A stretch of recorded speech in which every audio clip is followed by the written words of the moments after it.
Hello students, welcome to my channel NEET Biology from Star Career Institute Bikaner.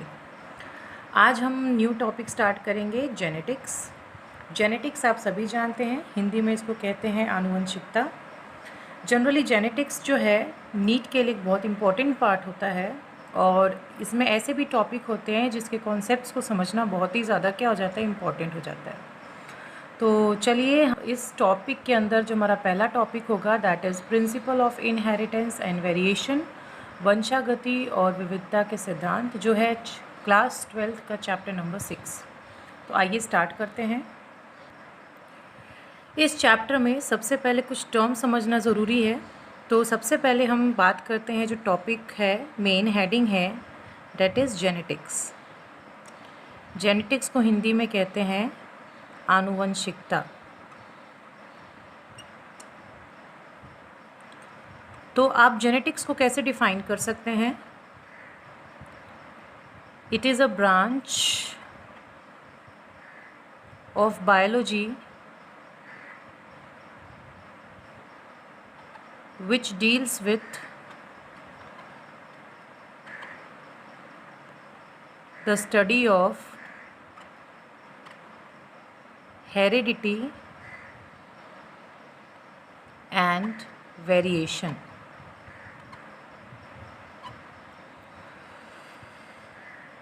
वह शाखा जिसके अंतर्गत आनुवंशिकी तथा विभिन्नता का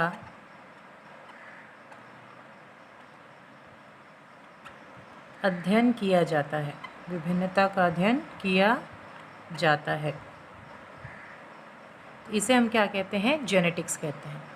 अब जेनेटिक्स जो टर्म है it was given by W Bateson. Genetic word किसने दिया था? साइंटिस्ट ने दिया था जिसका नाम था डब्ल्यू बेटसन, यानी आनुवंशिकी शब्द किसने दिया था? डब्ल्यू बेटसन ने। नेक्स्ट जो टर्म है वो है हेरिडिटी। हेरिडिटी को हम लोग हिंदी में क्या कहते हैं? वंशागति।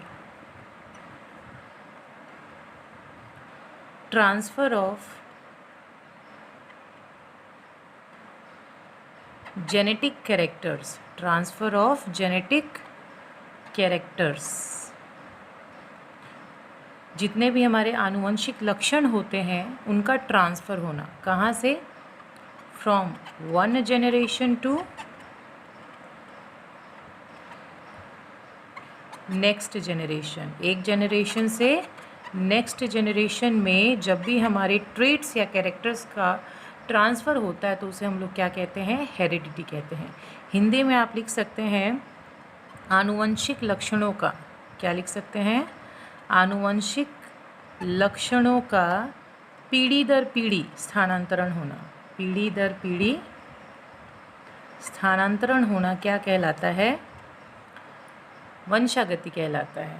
क्लियर हो गया? नेक्स्ट जो टर्म है वो है वेरिएशन। नेक्स्ट हमारा टर्म क्या है? वेरिएशन। वेरिएशन को हम लोग हिंदी में क्या कहते हैं? विभिन्नता। वेरिएशन को हम लोग हिंदी में क्या कहते हैं? विभिन्नता। अब विभिन्नता से आप क्या समझते हैं? विभिन्नता का मतलब होता है डिफरेंसेस। विभिन्नता का मतलब क्या होता है? डिफरेंसेस, यानी एक दूसरे में क्या होता है? अंतर। तो किसी भी जीव के मध्य में डिफरेंट स्पीशीज़ के बीच में जो भी डिफरेंस पाया जाता है, जो भी अंतर पाया जाता है उनके कैरेक्टर्स में, ठीक है, उनके कैरेक्टर्स में, उनके लक्षणों में, जो उन्हें एक दूसरे से क्या बनाते हैं? डिफरेंट बनाते हैं, तो उनको हम लोग क्या कहते हैं? वेरिएशन कहते हैं। क्या कहते हैं? वेरिएशन। जिसकी वजह से हम उन्हें क्या कर पाते हैं? रिकॉग्नाइज कर पाते हैं। नेक्स्ट हम देखते हैं कुछ फादर्स के बारे में। कुछ फील्ड में कुछ ऐसे साइंटिस्ट थे जिन्होंने अपना महत्वपूर्ण योगदान दिया है और उन्हें उस फील्ड के फादर के रूप में जाना जाता है। तो सबसे पहले बात करते हैं फादर ऑफ जेनेटिक्स, यानी आनुवंशिक के जनक। ठीक है, तो फादर ऑफ जेनेटिक्स जो है Gregor John Mendel. Gregor John Mendel ही वो साइंटिस्ट थे जिन्होंने जेनेटिक्स की नींव रखी, और उन्हीं की वजह से आज हम जीन्स या किसी भी डीएनए या उनके स्ट्रक्चर के बारे में स्टडी कर रहे हैं। तो ये काम जो था इसके बारे में शुरुआत करने वाले ग्रेगर जॉन मेंडल थे, इसलिए उन्हें फादर ऑफ जेनेटिक्स कहा जाता है। फादर ऑफ मॉडर्न जेनेटिक्स की बात करें तो फादर ऑफ मॉडर्न जेनेटिक्स जो है वो डब्ल्यू बेटसन को कहा जाता है। तो फादर ऑफ मॉडर्न जेनेटिक्स कौन है? W Bateson. फिर बात करते हैं फादर ऑफ एक्सपेरिमेंटल जेनेटिक्स यानी प्रयोगात्मक आनुवंशिक के जनक। तो फादर ऑफ एक्सपेरिमेंटल जेनेटिक्स जो है वो कहा जाता है मॉर्गन को। किसको कहा जाता है? मॉर्गन को। ठीक है। नेक्स्ट जो है father of human genetics and biochemical genetics, मानव आनुवंशिक तथा जैव रसायन आनुवंशिक, ये कहा गया है ए गैरोड को। ठीक है। तो ये मेन 4 साइंटिस्ट है जिन्होंने अलग अलग फील्ड में महत्वपूर्ण काम किया है और उन्हें उस फील्ड के फादर के रूप में जाना जाता है। फादर ऑफ जेनेटिक्स जो है Gregor John Mendel, father of modern genetics W Bateson, father of experimental genetics Morgan and father of human genetics A Garrod. Next हम बात करते हैं ब्रांचेस ऑफ जेनेटिक्स की। तो जेनेटिक्स को मेनली 3 ब्रांच में बांटा गया है।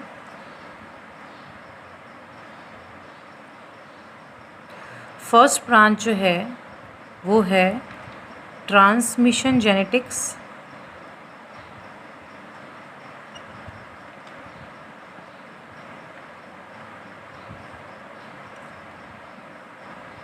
सेकेंड जो है वो है मॉलिक्यूलर जेनेटिक्स,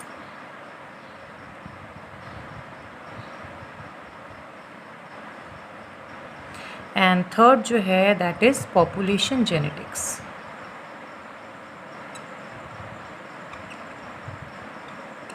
तीन पार्ट में जेनेटिक्स के ब्रांच को डिवाइड किया गया है। अब ये होता क्या है? सबसे पहले अगर हम बात करें ट्रांसमिशन जेनेटिक्स की, तो ट्रांसमिशन जेनेटिक्स जो होता है ये डील करता है with the transmission of genes. किसके जीन्स? किसके ट्रांसमिशन से? Transmission of genes from one generation to next generation या फिर सेकेंड जनरेशन। जब भी किसी जीन्स का ट्रांसमिशन होता है एक पीढ़ी से अगली पीढ़ी में, फर्स्ट पीढ़ी से सेकेंड पीढ़ी में, तो उस ब्रांच को या उस टर्म को हम किसके अंदर स्टडी करते हैं? ट्रांसमिशन जेनेटिक्स के अंदर स्टडी करते हैं। ठीक है। सेकेंड है मॉलिक्यूलर जेनेटिक्स। मॉलिक्यूलर जेनेटिक्स में जनरली हम स्टडी करते हैं with the structure and function of genes. Structure and function of genes, हम जीन्स के स्ट्रक्चर को और फंक्शन को क्या करते हैं? स्टडी करते हैं। यानी आप यहाँ हिंदी में देखें तो जीन का स्थानांतरण होता है एक पीढ़ी से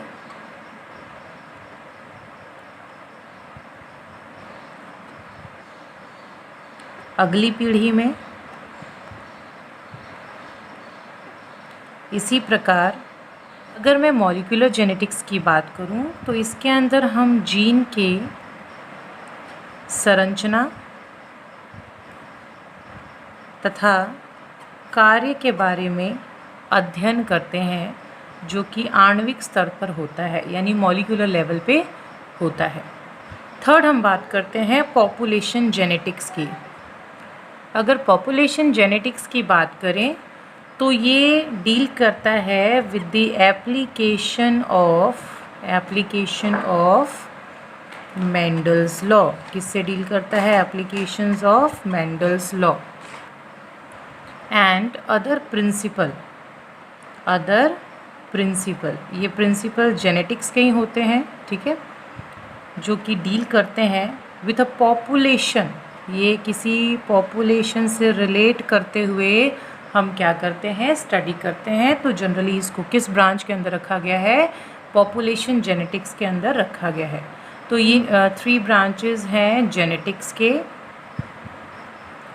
अब हम बात करते हैं कि मेंडल की थ्योरीज से पहले इनहेरिट के लिए पहले भी बहुत सारी थ्योरीज दी जा चुकी हैं, लेकिन उन थ्योरीज को थ्योरीज ऑफ ब्लेंडिंग इनहेरिटेंस कहते हैं। क्या कहते हैं? Theories of blending inheritance.